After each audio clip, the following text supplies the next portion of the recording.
La lluvia en Polanco caía con una fuerza implacable, golpeando los ventanales de cristal del restaurante más exclusivo de la Ciudad de México, donde el brillo de las copas de cristal cortado parecía burlarse de la tormenta exterior. En una mesa central, Sergio Romero permanecía en silencio, vistiendo una camisa de algodón económica y unos jeans oscuros, que desentonaban violentamente con los trajes italianos de los comensales vecinos. Su rostro, marcado por una seriedad que muchos confundían con timidez, reflejaba el cansancio de quien ha pasado años construyendo un imperio digital desde las sombras, manteniendo su identidad bajo un velo de sencillez extrema.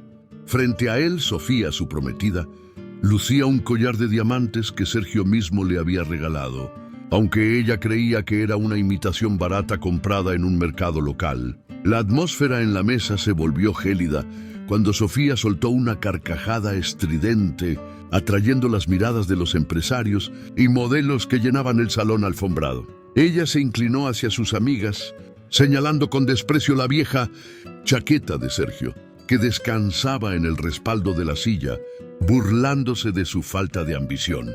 Para Sofía, Sergio no era más que un hombre mediocre, con un empleo de oficina estancado, alguien que apenas podía costear los lujos que ella sentía, merecer por derecho propio. La humillación pública fue el postre de aquella noche, servida con palabras afiladas que buscaban romper la poca dignidad que, según ella, le quedaba a su pareja. Sergio escuchaba cada insulto, sintiendo cómo el vacío en su pecho se ensanchaba con cada palabra de la mujer que decía amarlo. Ella lo llamó estorbo social, frente a una audiencia que disfrutaba del espectáculo de la degradación humana, sin imaginar que el hombre frente a ellos poseía más activos que todo el restaurante junto. No hubo defensa ni gritos.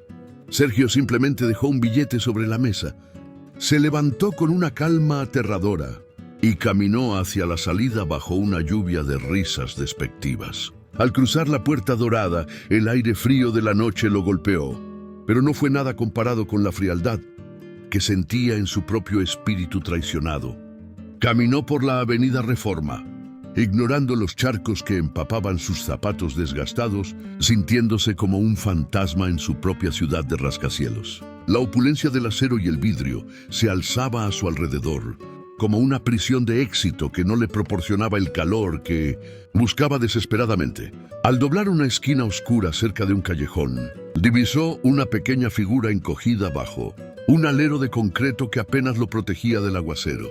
Era un niño pequeño, con el rostro manchado de hollín y una camiseta que alguna vez fue blanca, ahora convertida en un trapo grisáceo y empapado. El niño, que no parecía tener más de 8 años, sostenía con una desesperación conmovedora un trozo de plástico roto, que alguna vez fue un ordenador de juguete. No pedía limosna ni miraba a los transeúntes con lástima. Sus ojos grandes y brillantes estaban fijos en los circuitos internos que intentaba secar con el borde de su manga rota. Sergio se detuvo en seco, sintiendo una extraña conexión con aquel pequeño que también intentaba salvar algo que el mundo ya había desechado. El contraste entre la cena de miles de pesos que acababa de abandonar y la miseria absoluta de aquel rincón de la calle lo golpeó como un rayo físico. El agua corría por las mejillas de Sergio, mezclándose con una lágrima solitaria que finalmente se permitió soltar en la penumbra de la noche. Se acercó lentamente tratando de no asustar al pequeño, cuya pureza era evidente, incluso a través de la suciedad acumulada por días de vivir a la intemperie. Mateo, el niño, levantó la vista y por un segundo el tiempo se detuvo entre el gigante tecnológico y el huérfano de la gran metrópoli. No hubo miedo en la mirada del niño, solo una curiosidad profunda y una esperanza que parecía sobrevivir contra todo pronóstico climático y social. Sergio se puso de cuclillas, ignorando que sus rodillas se hundían en el barro, y observó el juguete destrozado que el niño le ofrecía como si fuera un tesoro sagrado. El pequeño no extendió la mano para pedir dinero, sino que acercó el plástico quebrado hacia las manos de Sergio con una confianza que el hombre no había sentido en años. En ese momento el ruido de la ciudad desapareció, dejando solo el sonido de la lluvia golpeando el pavimento y el latido acelerado de dos corazones solitarios. El gesto de entrega fue tan genuino que Sergio sintió que su armadura emocional, construida con algoritmos y seguridad digital, comenzaba a agrietarse sin remedio. Mateo suspiró, un sonido pequeño y tembloroso que delataba el frío que calaba sus huesos. Pero su atención seguía puesta en el objeto que sostenía con fuerza. El juguete tenía los cables expuestos y la pantalla de plástico estaba rajada en varios puntos, simbolizando perfectamente la vida de ambos en ese instante preciso. Sergio recordó las palabras de Sofía sobre su mediocridad y sintió que este encuentro no era una coincidencia, sino un espejo de su propia realidad interna. Aquel niño era el único ser en toda la Ciudad de México que lo miraba sin juzgar su ropa o su estatus social. El protagonista extendió sus manos, que usualmente manejaban servidores de alta seguridad, para tomar con delicadeza el objeto maltrecho de las manos del pequeño Mateo. Sus dedos, fríos por el clima, rozaron la piel cálida y áspera del niño, creando una corriente de humanidad que Sergio había olvidado por completo. El niño lo miró fijamente, con una intensidad que parecía leer los secretos más profundos de su alma herida por la traición reciente. Era un momento de vulnerabilidad compartida donde la riqueza material de uno y la pobreza extrema del otro se anulaban ante la necesidad mutua de consuelo. Fue entonces cuando el silencio se rompió con una voz pequeña, cargada de una madurez impropia para su edad, pero llena de una inocencia que conmovió a Sergio. Mateo señaló el juguete y luego miró a Sergio a los ojos, con una fe que resultaba abrumadora dadas las circunstancias de su abandono. El niño no pidió comida ni refugio, a pesar de que sus labios estaban azulados por el principio de hipotermia que lo acechaba. Su pregunta fue una flecha directa al corazón del millonario, disfrazado de hombre común, transformando para siempre el curso de sus vidas. ¿Usted puede arreglar el futuro?, preguntó Mateo refiriéndose al juguete. Pero Sergio sintió que la pregunta iba dirigida a su propia existencia rota y vacía. La frase resonó en el callejón, rebotando en las paredes de ladrillo húmedo y anclándose en la conciencia de Sergio como un mandato divino. El hombre de negocios se quedó sin palabras, procesando el peso de esas palabras pronunciadas por alguien que no tenía nada más que un sueño roto entre las manos. Era la primera vez en años que alguien esperaba algo de él que no fuera dinero, prestigio o influencias corporativas. ¿Te está gustando esta historia? Deja un like y suscríbete al canal. Ahora continuamos con el video. ¿De dónde nos escuchas hoy? Deja tu comentario abajo para saber hasta dónde llega este mensaje de esperanza. Sergio asintió lentamente, sintiendo que su garganta se cerraba por la emoción contenida mientras sostenía el juguete contra su pecho como si fuera lo más valioso del mundo. Mateo sonrió, una sonrisa que iluminó el oscuro rincón de Polanco, más que cualquier letrero de neón de las tiendas de marca cercanas. El contraste entre la crueldad de Sofía y la fe ciega de este niño desconocido hizo que Sergio tomara una decisión impulsiva y transformadora. Ya no le importaba su auto viejo, su ropa sencilla o el qué dirán los demás integrantes de su círculo social secreto. Se quitó su propia chaqueta, aquella que Sofía había despreciado minutos antes, y envolvió con ella los hombros delgados y temblorosos del pequeño huérfano de Coyoacán. El niño se dejó cobijar, inhalando el aroma a café y tecnología que desprendía la prenda, sintiendo por primera vez en mucho tiempo el calor de la protección humana. Sergio lo ayudó a levantarse, dándose cuenta de lo ligero que era el cuerpo del niño, síntoma evidente de la desnutrición y el descuido. En ese instante, el hombre más rico del sector tecnológico decidió que su fortuna finalmente tendría un propósito que los números no podían cuantificar. Caminaron juntos bajo la lluvia, una imagen inusual de un hombre adulto y un niño de la calle unidos por un juguete roto y una pregunta existencial. Sergio sabía que este era el inicio de una guerra contra su pasado y contra la superficialidad que lo rodeaba, pero se sentía más fuerte que nunca. Cada paso que daban lejos del restaurante de lujo era un paso hacia la redención emocional que tanto había buscado en el aislamiento de su riqueza secreta. El futuro, que hasta hace unos minutos parecía gris y monótono, comenzaba a brillar con una luz nueva y desafiante en medio de la tormenta. Finalmente Sergio miró hacia atrás por un segundo, viendo las luces de Polanco desvanecerse en la distancia, y luego miró a Mateo, quien caminaba a su lado con renovada energía. La vida le estaba dando una segunda oportunidad para ser alguien real, lejos de las máscaras de la alta sociedad y el desprecio de quienes no ven más allá de las apariencias. El compromiso estaba sellado no con un contrato legal, sino con la mirada de un niño que creía en la magia de la reparación. El viaje de Sergio Romero, el millonario invisible, acababa de comenzar en el lugar más improbable y de la mano del ser más vulnerable.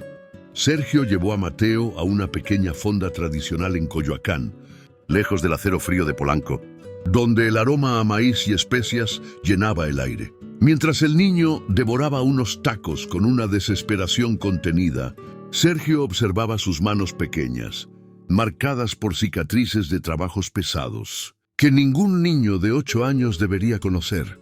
Mateo le contó entre bocados cómo su tío lo obligaba a cargar bultos pesados en el mercado, desde el amanecer hasta que la luna salía. No había quejas en su voz, solo una aceptación resignada de una realidad cruel que lo había privado de juegos y libros. Sergio sentía que cada detalle de la historia de Mateo era un golpe de realidad que desmoronaba su propio muro de cinismo y desconfianza. El pasado de Sergio tampoco había sido un camino de rosas, pues él mismo creció en un barrio humilde, siendo el blanco de burlas por su intelecto superior.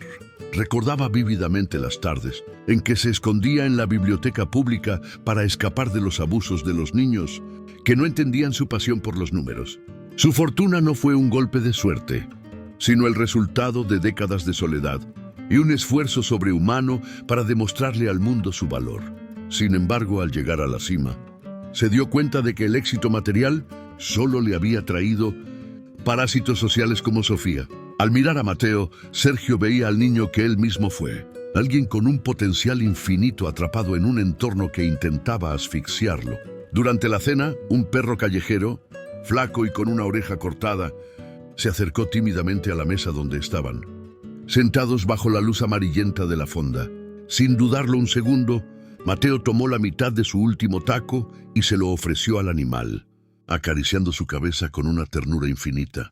Sergio se quedó paralizado al presenciar este acto de generosidad pura de alguien que técnicamente no tenía nada para ofrecer. En ese momento, la arquitectura emocional de Sergio cambió radicalmente, comprendiendo que la verdadera riqueza no reside en las cuentas bancarias, sino en la capacidad de compartir. El niño, que minutos antes temblaba de frío, ahora irradiaba un calor humano que ninguna de las joyas de Trashbezos Sofía podría igualar jamás.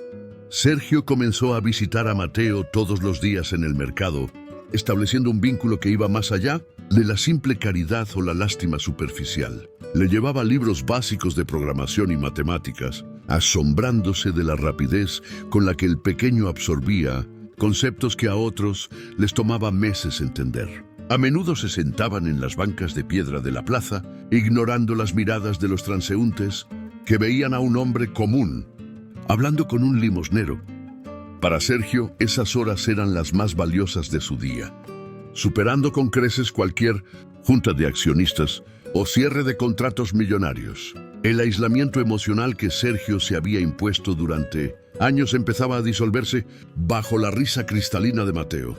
Sin embargo, los obstáculos no tardaron en aparecer cuando el tío de Mateo, un hombre rudo llamado Esteban, empezó a notar la presencia constante de Sergio. Esteban no veía en Sergio a un mentor, sino a una fuente de ingresos que podía explotar mediante el chantaje y la intimidación física. En una ocasión, Sergio tuvo que enfrentar las amenazas de Esteban, quien le prohibió acercarse al niño a menos que entregara una fuerte suma de dinero. Sergio, acostumbrado a lidiar con ciberdelincuentes peligrosos, sintió un miedo real, pero no por su integridad, sino por la seguridad del pequeño Mateo. La burocracia del sistema de protección infantil en México También se presentaba como un muro infranqueable para un hombre soltero y sin antecedentes familiares. En su oficina de alta seguridad, Sergio revisaba los informes legales para iniciar un proceso de adopción, dándose cuenta de lo difícil que sería ganar la custodia legal. Sus abogados le advertían que su perfil de hombre modesto no era atractivo para los jueces, quienes preferían familias tradicionales y de estatus visible. Sergio luchaba internamente con la idea de revelar su verdadera identidad financiera para agilizar el proceso, temiendo que el poder corrompiera su relación con Mateo. Cada noche, el miedo a que el sistema le arrebatara al niño lo mantenía despierto, programando códigos de defensa mientras su mente divagaba en el futuro de Mateo. La tensión interna de Sergio crecía, debatiéndose entre la seguridad de su anonimato y la necesidad de salvar a un ser humano.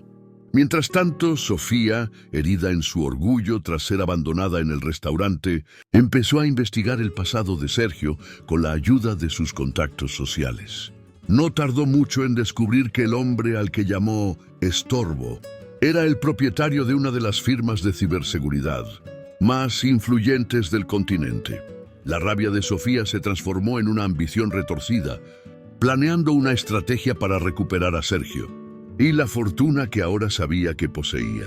Empezó a enviar mensajes de disculpa fingida, tratando de manipular la supuesta vulnerabilidad emocional de su antiguo prometido. Sergio leía los mensajes con un asco profundo, reconociendo la hipocresía que antes no quería ver por miedo a estar solo. La conexión afectiva entre Sergio y Mateo se fortalecía a pesar de las sombras que los acechaban desde diferentes frentes de su complicada realidad social. Un día, Mateo le confesó a Sergio que su mayor miedo no era el hambre ni los golpes del tío, sino el olvido total. El niño temía que si desaparecía, nadie en el mundo se daría cuenta de que alguna vez existió un niño llamado Mateo con sueños de estrellas. Sergio le tomó la mano y le prometió que, mientras él viviera, el nombre de Mateo sería recordado y respetado por todos. Esa promesa selló un pacto de sangre simbólico entre el millonario solitario y el huérfano, que le devolvió el propósito de vivir. Los traumas de Sergio, alimentados por años de traiciones en el mundo corporativo, intentaban sabotear su paz, haciéndole dudar de las intenciones de todos a su alrededor. Se preguntaba si Mateo, al crecer, se convertiría en otra persona interesada, si descubría que su protector era inmensamente rico y poderoso. Pero luego veía al niño compartiendo su agua con un anciano en la plaza y sus dudas se desvanecían como el humo ante la verdad. La vulnerabilidad de Mateo era su mayor fortaleza, una pureza que Sergio juró proteger a toda costa, incluso si eso significaba perder su propia privacidad. El desarrollo de este vínculo era un proceso doloroso pero necesario para la sanación de ambos personajes en conflicto. Las críticas sociales no se hicieron esperar cuando los vecinos de Coyoacán veían a Sergio comprándole ropa nueva y zapatos de calidad a Mateo. Algunos murmuraban que Sergio tenía intenciones oscuras, mientras otros simplemente se burlaban de su extraña obsesión por un niño que no era de su sangre. Sergio aprendió a ignorar el ruido externo, centrándose únicamente en el brillo de esperanza que ahora habitaba de forma permanente en los ojos de Mateo. El hombre que antes buscaba la validación de la élite de Polanco, ahora solo buscaba la aprobación de un niño de 8 años. Cada obstáculo externo se convertía en una oportunidad para reafirmar su compromiso con la vida de Mateo y con su propia transformación. La salud de Mateo se vio comprometida una noche de invierno debido a una neumonía severa provocada por los años de exposición al frío y la mala alimentación. Sergio lo encontró desmayado en su rincón habitual del callejón y, sin pensarlo, lo llevó al mejor hospital privado de la Ciudad de México. Al llegar, el personal administrativo intentó negarle la entrada al ver la apariencia del niño y la sencillez de la ropa de Sergio. Fue la primera vez que Sergio utilizó su poder real, sacando una tarjeta negra de crédito y exigiendo la atención inmediata del mejor pediatra del país. El contraste entre el lujo del hospital y la fragilidad del niño en la camilla era una imagen que Sergio nunca olvidaría. Durante las noches que pasó velando el sueño de Mateo en la habitación del hospital, Sergio reflexionó sobre el verdadero significado del éxito y la responsabilidad. Veía las máquinas monitoreando el pulso del niño y sentía que cada latido era una cuenta regresiva para tomar una decisión definitiva sobre su futuro. El miedo a perder a Mateo lo hizo darse cuenta de que ya no podía vivir su vida de la misma manera que antes del encuentro. La enfermedad del niño fue el catalizador que aceleró sus planes de crear algo más grande que una simple consultoria de seguridad digital. El amor paternal, algo que Sergio pensó que nunca experimentaría, ahora ardía en su pecho con una intensidad abrumadora y desconocida. Al recuperarse, Mateo le preguntó a Sergio por qué el hospital era tan bonito y por qué la gente allí parecía tenerle miedo o respeto extremo. Sergio le explicó que algunas personas tienen mucho dinero, pero que eso no las hace mejores, solo les da la oportunidad de ayudar a otros. Mateo, con su lógica infantil, le respondió que entonces Sergio debía ser un superhéroe de los secretos, por haberlo salvado de la oscuridad. Esa definición conmovió a Sergio hasta las lágrimas, reafirmando que su riqueza solo tenía sentido si servía para rescatar la luz en medio del caos. La relación entre ambos ya no era de salvador y salvado, sino de dos almas que se complementaban perfectamente. La presión externa aumentó cuando el tío Esteban, asesorado por un abogado corrupto, presentó una denuncia por supuesto secuestro contra Sergio Romero para extorsionarlo. La policía llegó a interrogar a Sergio, quien mantuvo la calma a pesar de la indignación que sentía por la injusticia de la situación legal. Sergio sabía que Esteban no quería al niño, sino que quería el dinero que sospechaba que Sergio ocultaba tras su apariencia de clase media. Este conflicto legal puso a prueba la paciencia de Sergio, obligándolo a contratar a un equipo de investigadores para exponer los abusos previos de Esteban. La tensión legal se convirtió en una carrera contra el tiempo para evitar que Mateo regresara al ambiente abusivo del mercado. Sofía reapareció en la vida de Sergio, presentándose en el hospital con un ramo de flores gustosas y una sonrisa ensayada que no lograba ocultar su codicia. Intentó convencer a Sergio de que ella podría ser la madre ideal para Mateo, visualizando la publicidad positiva que esto traería a su imagen social. Sergio la miró con una mezcla de lástima y desprecio, dándose cuenta de lo vacía que era la vida de las personas que solo valoran las apariencias. La echó de la habitación sin contemplaciones, cerrando definitivamente la puerta a su pasado tóxico y centrándose en el bienestar del niño. Esta confrontación final con Sofía le dio a Sergio la claridad necesaria para su próximo movimiento estratégico en la gala. Los días siguientes fueron de una preparación intensa, tanto emocional como logística, para el evento que Sergio estaba planeando para revelar su verdad al mundo. Mateo, aunque aún débil por la enfermedad, participaba en las decisiones, eligiendo los colores del logo de lo que sería la nueva fundación. Sergio quería que el niño entendiera que él era el motor de este cambio, que su sufrimiento no había sido en vano y que ahora ayudarían a otros. La tensión en el aire era palpable, como la calma que precede a una tormenta que cambiaría el paisaje social de la ciudad. El protagonista se preparaba para despojarse de su anonimato y enfrentar el juicio de la élite que tanto despreciaba. A medida que se acercaba el día de la gala, Sergio sentía que su antigua identidad de hombre solitario se desvanecía para dar paso a un padre con una misión clara. Mateo ya no era el niño sucio del callejón, sino un pequeño con una mirada llena de proyectos y una curiosidad intelectual que Sergio alimentaba constantemente. Practicaban diálogos y compartían momentos de lectura, construyendo un lenguaje propio, basado en la confianza y el respeto mutuo que nunca antes habían tenido. El vínculo emocional era ahora tan fuerte que nada, ni la ley ni la envidia social, podría romper la conexión que habían forjado. Ambos personajes habían evolucionado, dejando atrás sus miedos, para abrazar una nueva realidad, compartida y llena de posibilidades. Sergio también tuvo que lidiar con la burocracia estatal, asistiendo a múltiples entrevistas con trabajadores sociales que evaluaban su capacidad para ser un padre soltero. Fue un proceso humillante, donde sus motivos fueron cuestionados y su vida privada fue escudriñada bajo una lupa de sospecha constante y agotadora. Sin embargo, en cada entrevista, Sergio hablaba de Mateo con una devoción que terminaba por convencer, incluso a los evaluadores más escépticos y rígidos. Mostraba fotos de los dibujos de Mateo y de los libros que estaban leyendo juntos, evidenciando un compromiso que iba más allá de lo material. La lucha contra el sistema era otra batalla que Sergio estaba dispuesto a ganar por el futuro de su hijo. En la víspera del gran evento, Sergio llevó a Mateo a ver las estrellas desde la terraza de su ático secreto, aquel que nadie más conocía. Allí, bajo el cielo inmenso de la Ciudad de México, le explicó que cada estrella era como una línea de código en el gran programa del universo. Mateo escuchaba fascinado, comprendiendo por fin que leer las estrellas era entender cómo funciona el mundo para poder mejorarlo desde adentro. Sergio se dio cuenta de que el niño le había enseñado a él a ver la belleza en lo simple, algo que su fortuna le había hecho olvidar. Estaban listos para enfrentar al mundo, no como víctimas, sino como arquitectos de una nueva realidad humana.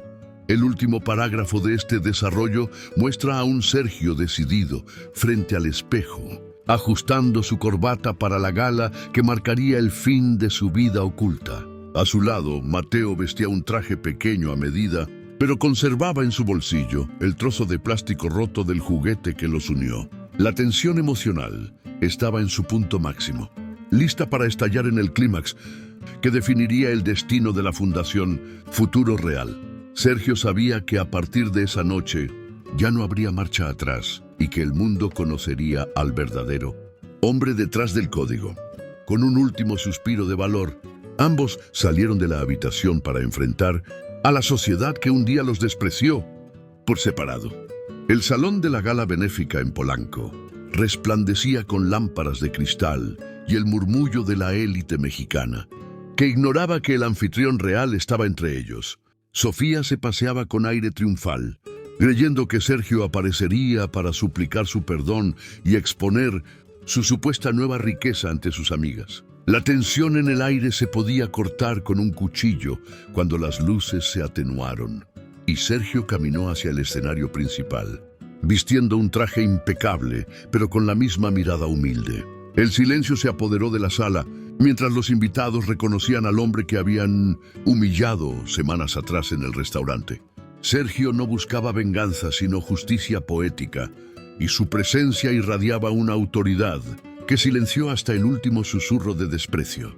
En la pantalla gigante detrás de él, comenzaron a proyectarse las imágenes de las cámaras de seguridad de aquella noche fatídica donde Sofía lo llamó estorbo. Los invitados observaron con incomodidad la crueldad de sus propias risas grabadas, contrastadas inmediatamente con imágenes de Mateo, dividiendo su pan con el perro callejero. Sergio habló con una voz firme y cargada de emoción, explicando que la verdadera pobreza no es la falta de dinero, sino la carencia de empatía y propósito. Reveló que Mateo, el niño que todos verían como un estorbo, le había enseñado más sobre nobleza que cualquier máster en negocios o cuenta bancaria. El impacto visual de la miseria del niño frente al lujo obsceno de la sala creó un vacío de conciencia en los presentes. El momento culminante llegó cuando Sergio anunció oficialmente que su empresa de ciberseguridad dejaría de servir a la vanidad corporativa para convertirse en el pilar de la Fundación Futuro Real. Declaró que su fortuna de cientos de millones de dólares sería destinada íntegramente a rescatar a niños como Mateo de las garras de la explotación y el olvido. Sofía, pálida y temblorosa, intentó acercarse al escenario, pero la mirada de desprecio absoluto de Sergio la detuvo en seco, marcando su fin social definitivo. La transformación de Sergio era completa. Ya no era el millonario que se escondía por miedo a ser usado, sino el protector que usaba su poder como escudo. Fue una declaración de guerra contra la indiferencia que dejó a la audiencia en un estado de shock reflexivo y profundo. Mateo entró al escenario caminando lentamente, tomado de la mano de Sergio, simbolizando la unión de dos mundos que la sociedad siempre intentó mantener separados. El niño, aunque impresionado por las luces, mantenía esa pureza en la mirada que Sergio tanto temía que se perdiera en medio de la opulencia. Sergio se arrodilló frente a él, ignorando a las cámaras y a los magnates, para estar a la altura de los ojos del pequeño que le devolvió la vida. En ese instante, el salón de gala se sintió pequeño ante la magnitud de la conexión humana que se estaba manifestando frente a todos. No era una actuación para la prensa, era el nacimiento de una familia forjada en el dolor y sellada por la esperanza. Sergio tomó el micrófono una última vez y, con lágrimas en los ojos, hizo la pregunta que cambiaría legalmente su destino ante la presencia de jueces y medios. Mateo, ¿aceptarías que yo sea tu padre y que juntos arreglemos el futuro de muchos otros niños?, preguntó con la voz quebrada por la emoción acumulada. El niño no respondió con palabras de inmediato, sino que se lanzó a los brazos de Sergio, sollozando con un alivio que solo alguien que ha estado solo en el mundo puede comprender. Los flashes de las cámaras capturaron el abrazo, pero lo que realmente quedó grabado fue el silencio respetuoso de una audiencia que, por primera vez, veía la verdadera riqueza. Fue un diálogo transformador que despojó a Sergio de su armadura y a Mateo de su orfandad. El impacto del clímax se extendió por todo el salón, donde incluso los empresarios más endurecidos se vieron obligados a secarse las lágrimas ante la sinceridad del momento. Sergio se puso de pie, sosteniendo la mano de Mateo con firmeza, y miró a la multitud no como un líder financiero, sino como un hombre que finalmente había encontrado su hogar. La gala benéfica, que originalmente era un evento de vanidad, se transformó en el punto de partida de un movimiento social sin precedentes en la ciudad. Mateo levantó el pequeño juguete de plástico roto que aún conservaba, mostrándolo como un trofeo de guerra sobre la adversidad superada. Esa imagen final del niño con su tesoro de basura, frente a los diamantes de la élite, fue el clímax emocional definitivo. Los medios de comunicación presentes transmitieron el evento en vivo. Y en cuestión de minutos, la historia de Sergio y Mateo se volvió viral en todo el país. La hipocresía de Sofía y su círculo fue expuesta no por el odio de Sergio, sino por el contraste de su propia falta de humanidad ante la cámara. Sergio sintió que un peso de años se levantaba de sus hombros, permitiéndole respirar con una libertad que el dinero nunca le había comprado. Mateo, por su parte, miraba a Sergio con una devoción que confirmaba que el vínculo de amor era más fuerte que cualquier lazo biológico. El clímax cerró con una ovación de pie, algo que Sergio nunca buscó, pero que aceptó como un reconocimiento a la valentía de Mateo.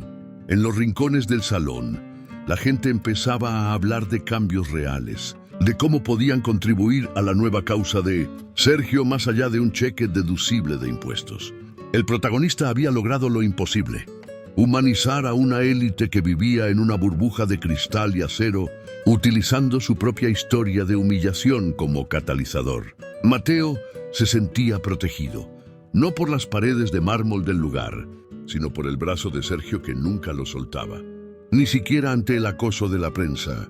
La transformación del millonario mediocre en el arquitecto de sueños estaba completa. Ante los ojos de un mundo que necesitaba creer en la bondad, el clímax no fue solo la revelación de la fortuna, sino la revelación de un corazón que finalmente se atrevió a amar. Finalmente Sergio se acercó al borde del escenario y, mirando directamente a la cámara que transmitía a millones, dedicó el éxito de la fundación a todos los que alguna vez se sintieron quebrados. Su mensaje fue claro: no importa cuán roto esté tu presente, siempre hay una manera de programar un futuro lleno de luz si tienes el valor de ser vulnerable. Mateo asintió con la cabeza, como si entendiera perfectamente la magnitud de las palabras de su ahora padre, sonriendo con una paz que solo el amor verdadero puede otorgar. El acto terminó con ambos caminando hacia el fondo del escenario, dejando atrás las luces y el ruido para comenzar su vida real. Lejos de las apariencias, fue el clímax emocional que la Ciudad de México recordaría por generaciones como el día en que el amor venció al oro. La resolución legal de la adopción de Mateo fue sorprendentemente rápida, impulsada por la contundencia de las pruebas que Sergio presentó sobre los abusos del tío Esteban, quien terminó enfrentando cargos criminales. Sergio cerró definitivamente sus oficinas en los rascacielos de vidrio de Polanco, trasladando el centro de operaciones de su nueva vida a una propiedad espaciosa y llena de luz en Coyoacán. La Fundación Futuro Real comenzó a operar no como una institución fría, sino como un hogar de paso y un centro de innovación tecnológica para niños en situación de calle. Cada rincón del nuevo centro estaba diseñado para fomentar la creatividad, con laboratorios de robótica que convivían con áreas de juego y huertos urbanos, cuidados por los mismos niños. Sergio dejó de ser un nombre en las listas de Forbes para convertirse en una figura presente en los pasillos de su fundación, siempre con Mateo a su lado. El cambio en la vida de Mateo fue radical y conmovedor. Pasando de cargar sacolas de mercado a liderar proyectos de programación básica para sus nuevos compañeros de hogar. Sus ojos, que antes buscaban comida entre los restos de la calle, ahora brillaban con la intensidad de quien descubre los secretos del código y la ingeniería social. Sergio se aseguraba de que Mateo mantuviera su esencia humilde, llevándolo regularmente a comer a la misma fonda de tacos, donde comenzó su historia de amor paternal. El niño creció con la seguridad de saberse amado, pero con la conciencia de que su misión en la vida era ser el puente para otros que aún vivían en la oscuridad. La casa de Sergio se llenó de risas, de libros abiertos y de una energía vital que el dinero por sí solo jamás habría podido comprar. Sofía y su círculo social desaparecieron de la vida de Sergio, quedando relegadas al olvido que su propia superficialidad les había labrado en una sociedad que ahora admiraba la labor del millonario. Sergio no sintió rencor, sino una inmensa gratitud hacia el destino por haberle permitido ser rechazado aquella noche, pues ese rechazo fue la llave de su libertad. La mansión de Sergio, antes vacía y silenciosa como un museo de tecnología, se transformó en un refugio donde los fines de semana se llenaban de otros, niños huérfanos que veían en él una figura de esperanza. La ropa de diseñador fue reemplazada por prendas cómodas que le permitían sentarse en el suelo a jugar con Mateo y los demás, rompiendo cualquier barrera de estatus. La riqueza de Sergio encontró finalmente su cauce en la inversión más rentable de todas, el potencial humano de quienes no tenían nada. La reconciliación de Sergio con su propio pasado fue el regalo más grande que Mateo le entregó, permitiéndole abrazar al niño herido que él mismo fue en su infancia. Ya no necesitaba ocultar su fortuna por miedo a la traición, porque ahora estaba rodeado de personas cuya lealtad no tenía precio ni fecha de caducidad. La fundación logró rescatar a más de 500 niños en su primer año de funcionamiento, integrándolos a programas educativos que combinaban la tecnología con el arte y la psicología emocional. El modelo de Sergio fue replicado en otras ciudades de México, demostrando que la ciberseguridad también podía aplicarse para proteger la integridad y el futuro de la infancia vulnerable. La vida de ambos personajes se volvió un testimonio viviente de que la conexión humana es la red más poderosa y segura que existe. Sergio y Mateo pasaban las tardes de domingo en la plaza de Coyoacán, observando cómo el ciclo de la vida continuaba su curso entre los vendedores de globos y los músicos callejeros. El auto popular que Sergio solía usar para testear a la gente fue donado a la fundación, y ahora se movían en un vehículo eléctrico que simbolizaba su compromiso con un futuro más limpio y consciente. No había ostentación en sus movimientos, solo una paz profunda que emanaba de haber alineado sus acciones con sus valores más profundos y auténticos. Mateo aprendió a tocar la guitarra y a menudo daban pequeños conciertos para los niños de la fundación, cerrando las brechas sociales con la música de su felicidad compartida. Sergio finalmente entendió que el éxito no se mide por lo que acumulas, sino por la cantidad de vidas que eres capaz de transformar positivamente. La visión del futuro para Sergio ahora incluía la formación de una nueva generación de líderes que, como Mateo, conocían el valor del esfuerzo y la importancia de la compasión genuina. La Fundación Futuro Real se convirtió en un faro de esperanza en medio de la desigualdad de la gran metrópoli, atrayendo a voluntarios y donantes que buscaban un propósito real. Mateo se convirtió en el mejor embajador de la causa, hablando en escuelas y centros comunitarios sobre cómo un solo acto de bondad puede cambiar el rumbo de una existencia entera. La relación entre padre e hijo se fortaleció con cada reto superado, construyendo un legado que trascendería las fronteras del tiempo y el espacio digital. Sergio Romero ya no era el hombre que se sentía vacío por dentro.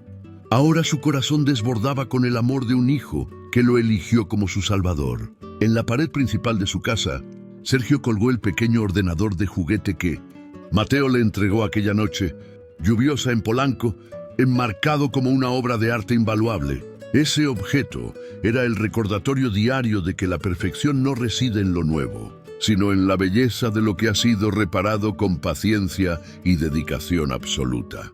Mateo miraba el cuadro cada mañana antes de ir al colegio, recordando de dónde venía y hacia dónde se dirigía con la guía de su padre. La moral de la historia se grabó en el alma de ambos. El amor es la única moneda que se multiplica cuando se gasta en los demás sin reservas. La transformación no fue solo material, sino una metamorfosis espiritual que convirtió un encuentro fortuito en una leyenda de redención urbana y esperanza renovada. La historia concluye con una escena de calma absoluta, donde Sergio y Mateo caminan hacia el horizonte de la ciudad al atardecer, listos para enfrentar cualquier desafío que el mañana les presente. La Ciudad de México, con todos sus contrastes, parecía ahora un lugar menos hostil gracias al pequeño ecosistema de bondad que ellos habían creado con valentía. El futuro ya no era una pregunta angustiante, sino un código abierto que ellos estaban escribiendo juntos, línea por línea, con la tinta de la sinceridad. Sergio cerró los ojos por un momento, agradeciendo internamente por la lluvia de aquella noche que lo llevó a encontrarse con el niño que le enseñó a ser humano. La verdadera riqueza finalmente había llegado a casa para quedarse por siempre en el corazón de dos sobrevivientes que decidieron ser familia. 10 años han pasado desde aquella noche lluviosa en Polanco, y la Ciudad de México respira una atmósfera distinta bajo el legado de la Fundación Futuro Real. Mateo, ahora un joven de 18 años con una mirada que irradia inteligencia y madurez, se encuentra en el aeropuerto cargando una mochila llena de sueños y libros de ingeniería avanzada. A su lado, Sergio, con algunas canas plateando sus sienes, pero con una sonrisa de plenitud que nunca antes tuvo. Lo observa con el orgullo de un padre que cumplió su promesa. Mateo no solo aprendió a leer las estrellas, sino que hoy parte hacia una de las universidades más prestigiosas del mundo para diseñar tecnologías que lleven agua y educación a las zonas más remotas del planeta.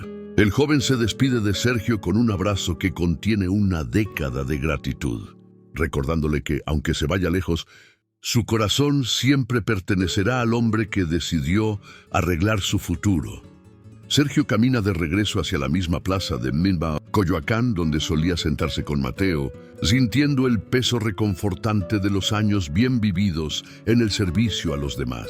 Se detiene frente a un banco de piedra y observa a un niño pequeño de unos 7 años que intenta descifrar un manual de electrónica bajo la sombra de un árbol de jacarandá. Sin decir una palabra, Sergio se sienta a su lado y saca de su maletín un ordenador portátil de última generación, entregándoselo al pequeño con la misma naturalidad con la que se entrega un pedazo de pan. El niño lo mira asombrado y Sergio simplemente le guiña un ojo, reconociendo en esa mirada el mismo brillo de esperanza que vio en Mateo hace tanto tiempo. El ciclo de transformación no se ha detenido. Al contrario, se ha multiplicado en miles de pequeñas luces que ahora iluminan la ciudad. La fundación ahora es dirigida por antiguos beneficiarios que, inspirados por el ejemplo de Sergio, han dedicado sus vidas a perpetuar la cadena de bondad humana. Sergio ya no necesita usar su fortuna para probar nada a nadie, pues su mayor activo es la red de seres humanos, que hoy caminan con dignidad gracias a su decisión de ser vulnerable. En el centro de la fundación, una placa de bronce recuerda a todos los visitantes que la tecnología sin empatía es solo ruido Pero el amor es el código que resuelve cualquier problema. Mateo envía un mensaje desde el avión. Una foto de las nubes con el texto: gracias por enseñarme que las estrellas se pueden alcanzar desde el suelo. Si alguien te sostiene la mano. Sergio guarda el teléfono y sonríe, sabiendo que su misión ha trascendido su propia existencia y que el futuro está en buenas manos. La escena final nos muestra a Sergio caminando entre la multitud, un hombre inmensamente rico que viste con sencillez y camina con la frente en alto, no por su dinero sino por su propósito. La corriente de amor que comenzó con un juguete, roto ha limpiado las heridas de una ciudad entera, demostrando que la bondad es contagiosa y eterna. Mateo desde el aire y Sergio desde la tierra siguen conectados por ese hilo invisible que une a las almas, que deciden salvarse mutuamente del abandono. El epílogo se cierra con una vista panorámica de la ciudad iluminada, donde cada luz representa una vida que fue tocada por la chispa de la generosidad de un millonario que aprendió a ser padre. La historia de Sergio y Mateo termina aquí, pero el impacto de su unión seguirá resonando en cada código, escrito para el bien de la humanidad.